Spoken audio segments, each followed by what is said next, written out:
അന്ന് തന്നെ അവർ ഒന്നിച്ച് ഡ്രസ്സ് എടുക്കാൻ പോയി. ധ്രുവിൻ്റെ ഇഷ്ടത്തിനനുസരിച്ച് അവൻ്റെ പേരെഴുതിയ താലിയും മാലയും വാങ്ങി ധ്രുവ്. കാർത്തിക് ധ്രുവിനുള്ള മോതിരം വാങ്ങിച്ചു. സ്വർണമൊന്നും വാങ്ങാൻ കാർത്തു സമ്മതിച്ചില്ല. എങ്കിലും രജനിയുടെ നിർബന്ധത്തിന് ഒരു ഫുൾ ഡയമണ്ട് സെറ്റ് വാങ്ങി ധ്രുവ്. പിന്നെ പുടവയും വീട്ടിൽ ധരിക്കാൻ മറ്റും എല്ലാം ധ്രുവ് വാങ്ങിച്ചു. കാർത്തിക് അവൾക്ക് കല്യാണ സാരിയും വീട്ടിലുടുക്കാൻ സാരിയും ധാവണിയും അവൻ്റെ വകയും വാങ്ങി. റിസപ്ഷനിലുള്ള ലെഹങ്ക അവർ ഡിസൈൻ ചെയ്യാൻ കൊടുത്തു. ധ്രുവ് അതിന് ചേർന്ന ഷെർവാണി വാങ്ങിച്ചു.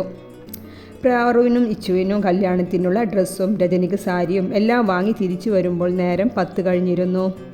രവിയുടെ നിർബന്ധത്തിന് കാർത്തിക് അന്നവിടെ തങ്ങി. കാർത്തികിന് മനസ്സ് നിറഞ്ഞു. തൻ്റെ പെങ്ങളെയോർത്ത് ഇനി തനിക്ക് സങ്കടപ്പെടേണ്ട.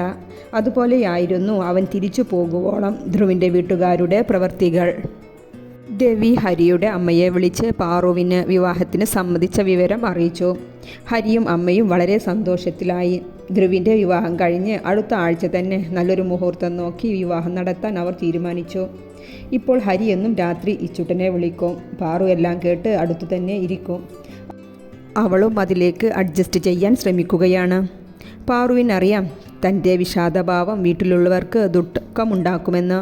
അതുകൊണ്ട് തന്നെ അവൾ മാക്സിമം സന്തോഷത്തിലിരിക്കാൻ ശ്രമിക്കുന്നുണ്ട്. ഒരു ചേച്ചി എന്ന രീതിയിൽ കാർത്തുവിൻ്റെയും ധ്രുവിൻ്റെയും വിവാഹത്തിൽ അവൾ മുന്നിൽ തന്നെ നിന്നു. കല്യാണത്തിൻ്റെ 4 ദിവസം മുന്നേ ധ്രുവും കുടുംബവും എറണാകുളത്തുള്ള തറവാട്ടിലെത്തിയിരുന്നു. തൃശ്ശൂരിലേക്കുള്ള യാത്രാദൂരം കുറയ്ക്കുവാൻ വേണ്ടി. കാർത്തുവിന് ഇത്രയും ദിവസം രജനിയുടെ പരിചരണമായിരുന്നു. കല്യാണ പെണ്ണിനെ ഒരു അമ്മ എങ്ങനെയെല്ലാം പരിചരിക്കുവോ അതുപോലെയെല്ലാം പാറുവും രജനിയും അവളെ പരിചരിച്ചു. കാർത്തു ഒന്ന് നന്നായി തുടുത്തിട്ടുണ്ട്. ധ്രുവിനത് നന്നായി മനസ്സിലാവുന്നുണ്ട്. അവളെ കാണുമ്പോൾ ഒന്ന് തൊടാനും പിടിക്കാനുമെല്ലാം തോന്നും. പക്ഷേ ധ്രുവ് കൺട്രോൾ ചെയ്ത് നടക്കുകയാണ്. അല്ലെങ്കിൽ അമ്മ കാർത്തുവിനെ അവളുടെ വല്യമ്മയുടെ അടുത്തേക്ക് പറഞ്ഞു വിടുമോ എന്ന് ചെക്കന് ചെറിയൊരു ഭയം ഉണ്ട്. ഇന്ന് കല്യാണ തലേന്നാണ്. കാർത്തു ഇന്ന് രാത്രി ഉറക്കം കളയണ്ട എന്ന് കരുതി ഇന്നലെ തന്നെ ബ്യൂട്ടീഷ്യൻ വന്ന് മൈലാഞ്ചി എല്ലാം ഇട്ടുകൊടുത്തിരുന്നു. രാവിലെ കാർത്തു കുളി കഴിഞ്ഞ് റൂമിൽ നിന്നും ഇറങ്ങി വരുവാണ്. പെട്ടെന്ന് ധ്രുവ് അവളെ വാതിലിൻ്റെ മറവിലേക്ക് വലിച്ചു. കാർത്തു നന്നായി ഒന്ന് ഞെട്ടി. ശബ്ദം ഉണ്ടാക്കാൻ നോക്കിയതും ധ്രുവ് അവളുടെ വായ പൊത്തിപ്പിടിച്ചു. മിണ്ടല്ലേ പൊന്നെ പ്ലീസ്, അവൻ സ്വകാര്യം പോലെ പറഞ്ഞു. അവൾ മെല്ലെ അവളുടെ വായിൽ നിന്നും കൈമാറ്റി. എന്തേ ധ്രുവേട്ട, അവൾ അന്താളിപ്പോടെ ചോദിച്ചു. നീ ഒട്ടും റൊമാൻറ്റിക്കല്ല കാർത്തു. റൊമാൻറ്റിക്കോ? ധ്രുവേട്ടൻ എന്താ പറയണേ? അവൾ നെറ്റി ചുളിച്ച് ചോദിച്ചു. പിന്നെ ഞാൻ എന്താ പറയുക, ഇത്രയും ദിവസമായിട്ട് നീ എന്നെ ഒന്ന് നോക്കണ പോലും ഞാൻ കണ്ടിട്ടില്ല. അമ്മയും ഏട്ടത്തിയുടെയും കൂടെ അങ്ങനെ നടക്കും. അത് ധ്രുവേട്ട, വല്യമ്മ പറഞ്ഞിരുന്നു ധ്രുവേട്ടൻ്റെ അടുത്തേക്ക് അധികം പോവരുതെന്ന്. അതെന്താ, ഞാൻ നിന്നെ പിടിച്ച് വിടുങ്ങോ? ആ എനിക്കറിയില്ല, വല്യമ്മ പറഞ്ഞതാ. ഓ, നിൻ്റെ ഒരു വല്യമ്മ. ഇനി എൻ്റെ താലി നിൻ്റെ കഴുത്തിൽ വീണാലും നിൻ്റെ വല്യമ്മ ഇത് തന്നെ പറയോ? അവൻ ഗൗരവത്തിൽ ചോദിച്ചു. കാർത്തു വായ പൊത്തി ചിരിച്ചു. നീ ചിരിച്ചോ? ഇന്ന് രാത്രി കൂടെ, അത് കഴിഞ്ഞാൽ നീ ഈ ധ്രുവിൽ നിന്ന് എന്തെല്ലാം കാണാൻ കിടക്കുന്നു. ധ്രുവേട്ടൻ ഇപ്പോൾ എന്താ വേണ്ടേ? അവൾ ഇടുപ്പിൽ കൈകുത്തി ചോദിച്ചു. എനിക്ക് കല്യാണത്തിന് മുൻപ് ഇവിടെ ഒരു കിസ് വേണം. അവൻ ചുണ്ടിൽ തൊട്ട് കാണിച്ചു. ഓ, നടന്നത് തന്നെ. കാത്തു അതും പറഞ്ഞ് തിരുനടക്കാൻ നിന്നതും ധ്രുവ് അവളെ വലിച്ച് നെഞ്ചിലേക്കിട്ടു ലോക്ക് ചെയ്തു. അയ്യോ ധ്രുവേട്ട, എന്താ ഈ കാണിക്കണേ? ആരെങ്കിലും കണ്ടുവരുമല്ലോ ഈശ്വര, അവൾ ചുറ്റും നോക്കിക്കൊണ്ട് പറഞ്ഞു. എന്നാലേ വേഗം വിടണമെങ്കിൽ വേഗം ഞാൻ പറഞ്ഞതുപോലെ ചെയ്യ്. അയ്യോ, ചുണ്ടിലൊന്നും തരില്ല, വേണമെങ്കിൽ ഇവിടെ തരാം. അവൾ അവൻ്റെ കവിൽ തൊട്ട് കാണിച്ചു. ഓ, ഇവിടെയെങ്കിൽ ഇവിടെ. അവൻ അവളുടെ ചുണ്ടിലേക്ക് തൻ്റെ കവിൽ കാണിച്ചു കൊടുത്തു. അവൾ അല്പം മടിയോടെ ചുറ്റും നോക്കി. കവിളിൽ ചുണ്ട് വെക്കാൻ നിന്നതും ധ്രുവ് ആ ചുണ്ടുകളെ വായക്കകത്താക്കി. കാർത്തുവിൻ്റെ കണ്ണുകൾ മിഴിഞ്ഞു വന്നു. ധ്രുപതിയെ അവളുടെ താഴെ ചുണ്ടു മാത്രം കടിച്ചു പിടിച്ചു. നന്നായി ഊമ്പി വിട്ടു. ഇന്ന് ഇത്രയും മതി, ഇനിയുള്ള അത് സമാധാനത്തോടെ നാളെ രാത്രി. അവൻ അതും പറഞ്ഞ് അവിടെ നിന്നും ഒന്നും അറിയാത്ത പോലെ നടന്നുപോയി. എന്നാൽ കാർത്തു ആകെ കിളി പോയ പോലെ ചുമരും ചാരി നിന്നുപോയി. കാർത്തിയേട്ടാ, കാർത്തുവിനെ അങ്ങോട്ട് ഇന്ന് കൊണ്ടുവരണോ? ധ്രുവിൻ്റെ ഫോൺ വന്നതാണ്. ധ്രുവ് ഇപ്പോൾ എന്നും കാർത്തികിനെ വിളിക്കും. അത് കാർത്തികിന് വളരെ സന്തോഷമുണ്ടാക്കുന്നുമുണ്ട്. ധ്രുവ് എങ്ങാനും തിരക്കിൽപ്പെട്ടാൽ കാർത്തികിൻ്റെ ഫോൺ കോൾ അവനെ തേടി വരും. ധ്രുവ് കാർത്തികിൽ ഒരു ഏട്ടൻ്റെ കുറവ് നികത്തിയിരുന്നു. വേണ്ടടാ, അവൾക്ക് അവിടെ സന്തോഷം കിട്ടൂ. ഇന്ന് ഇങ്ങോട്ട് വന്നാൽ എൻ്റെ കുട്ടി ഓരോന്ന് ചിന്തിച്ചു കൂട്ടും. നല്ലൊരു ദിവസമായിട്ട് അതിൻ്റെ സന്തോഷം കളയണ്ട. പിന്നെ കാർത്തിയേട്ടാ, വല്യമ്മ ഇന്ന് ഇങ്ങോട്ട് വരുന്നുണ്ട്. ആ, ഞാൻ അറിഞ്ഞു. വല്യമ്മയെ കണ്ടാൽ അവൾക്ക് സന്തോഷം കൂടും. എന്നാൽ ശരി ഏട്ടാ. ധ്രുവ് ഫോൺ വെച്ചു. രാവിലത്തെ കിസ്സിനു ശേഷം കാർത്തു ധ്രുവിന് മുഖം കൊടുക്കാതെ മാറി നടക്കുകയാണ്. എന്താണെന്നറിയില്ല, പെണ്ണിന് ഇതുവരെ ഇല്ലാത്ത ഒരു വെപ്രാളവും പരവേശവും. ധ്രുവിന് അത് മനസ്സിലാവുകയും ചെയ്തു. പാറുവിനും കാർത്തുവിൻ്റെ ഈ മാറ്റം മനസ്സിലായി. എന്താ കാർത്തു, നിന്റെ മുഖത്തൊരു വല്ലായ്മ? പാറു അവളെ പിടിച്ചിരുത്തി ചോദിച്ചു. അറിയില്ല ചേച്ചി, എനിക്കെന്തോ പേടി തോന്നുന്നു. എന്ത് പേടി?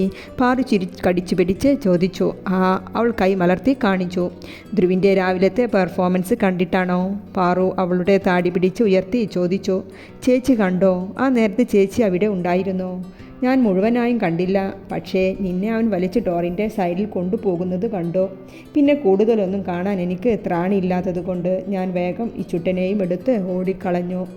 കാർത്തു ചമ്മലോടെ മുഖം താഴ്ത്തി. ചേച്ചിയുടെ കുട്ടി പേടിക്കൊന്നും വേണ്ടാട്ടോ, പാറു കാർത്തുവിൻ്റെ കവിളിൽ തലോടിക്കൊണ്ട് പറഞ്ഞു. വല്യമ്മ കൂടി വന്നതും കാർത്തു ഒന്ന് ഉഷാറായി. വിരുന്നുകാരുടെയും വരവും ഹോസ്പിറ്റൽ ഡോക്ടേഴ്സും സ്റ്റാഫ് എല്ലാം കൂടെ കല്യാണത്തലേന്ന് അടിപൊളിയായി. പാറു 10 മണി ആയപ്പോഴേ കാർത്തുവിനെ ഉറങ്ങാൻ വിട്ടു. രാവിലെ ബ്യൂട്ടീഷ്യൻ വന്ന് കാർത്തുവിനെ ഒരുക്കിയിറക്കി. ഗോൾഡ് കളർ സാരിയിൽ അമ്മയുടെ ട്രഡീഷണൽ ആഭരണങ്ങളും അണിഞ്ഞ് ഇറങ്ങിയ കാർത്തു അവളുടെ സൗന്ദര്യം ഒന്നുകൂടി വർദ്ധിച്ചതുപോലെ തോന്നി എല്ലാവർക്കും. എല്ലാവരുടെയും അനുഗ്രഹം വാങ്ങിച്ചു കാർത്തു ധ്രുവിനെ ഒന്ന് നോക്കി. അവളെ തന്നെ കണ്ണെടുക്കാതെ നോക്കുന്നുണ്ടായിരുന്നു. കാർത്തു നോക്കിയതും അവൻ ഒരു കണ്ണടച്ച് കാണിച്ചു. കാർത്തു വേഗം മുഖം താഴ്ത്തി. സൂരജ്, ഇവനെക്കാണോ താൻ റൊമാൻസ് പഠിപ്പിക്കാൻ നിൽക്കുന്നത്? ധ്രുവിൻ്റെ പ്രവൃത്തി കണ്ട ദീപ സൂരജിനോടായി ചോദിച്ചു. ഞാനും ഇപ്പോൾ അതുതന്നെ ചിന്തിച്ചത്, സൂരജ് ചിരിച്ചുകൊണ്ട് മറുപടി നൽകി.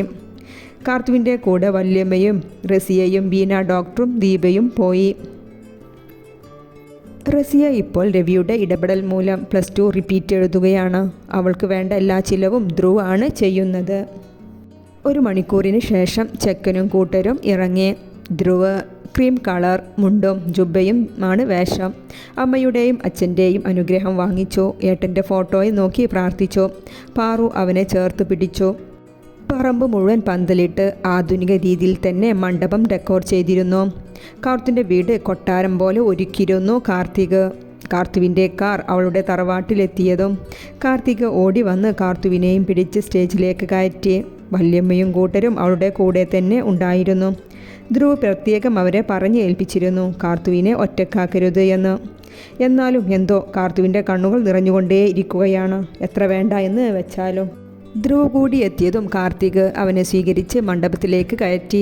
പൂജാരിയുടെ കൊടുത്ത താലി ധ്രുവ് കാർത്തുവിൻ്റെ കഴുത്തിലേക്ക് അണിഞ്ഞു. സിന്ദൂരം ചാർത്തി. കാർത്തു കണ്ണും അടച്ച് പ്രാർത്ഥിച്ചു. പിന്നെ ഫോട്ടോ എടുക്കലും സദ്യകളും എല്ലാം കഴിഞ്ഞ് അവർ അവിടെ നിന്നും ഇറങ്ങാൻ നിൽക്കുകയാണ്. കാർത്തു കാർത്തികിനെ ചേർന്ന് തന്നെ നിൽക്കുകയാണ്. അവനും അവളെ ചേർത്ത് പിടിച്ചിട്ടുണ്ട്. പ്രിയയെ പിന്നെ ആ ഭാഗത്തേക്ക് കാണാനില്ല. ബന്ധുക്കൾക്കും നാട്ടുകാർക്കും അസൂയ തോന്നും വിധമായിരുന്നു കല്യാണം. ഒരു ഫേമസ് ഡോക്ടറെ തന്നെ കാർത്തുവിന് കിട്ടിയല്ലോ എന്ന് ചിലർ മുറുമുറുക്കുന്നുമുണ്ട്. ധ്രുവ് കാർത്തുവിൻ്റെ അടുത്തേക്ക് വന്നു. പോവല്ലേ, അവളോടായി ചോദിച്ചു. കാർത്തു ഏട്ടൻ്റെ മുഖത്തേക്കൊന്ന് നോക്കി. കാർത്തിക് അവളുടെ നെറുകയിൽ ചുംബിച്ചു. അവളുടെ വലം കയ്യെ ധ്രുവിൻ്റെ കയ്യിൽ വെച്ചു കൊടുത്തു. എൻ്റെ കുഞ്ഞിനെ നന്നായി നോക്കണം. ഇനിയുള്ള ജീവിതമെങ്കിലും എൻ്റെ മോൾക്ക് സന്തോഷം ഉണ്ടാവട്ടെ. ധ്രുവും കാർത്തും ഏട്ടൻ്റെ കാൽ തൊട്ടു വണങ്ങി. ദീർഘസുമംഗലി ആവട്ടെ. അവൻ ഇരുവരെയും തലയിൽ കൈവച്ച് അനുഗ്രഹിച്ചു. വല്യമ്മയുടെ കാലിൽ തൊട്ടും അവർ അനുഗ്രഹം വാങ്ങി. എൻ്റെ മോളെ നന്നായി നോക്കണം, വല്യമ്മ ധ്രുവിൻ്റെ കയ്യിൽ പിടിച്ചുകൊണ്ട് പറഞ്ഞു. ധ്രുവ് ഒന്ന് പുഞ്ചിരിച്ച് കാർത്തുവിനെ നോക്കി. അവർ തിരിച്ച് വീട്ടിലെത്തുവോളം കാർത്തു ഒന്നും മിണ്ടിയില്ല.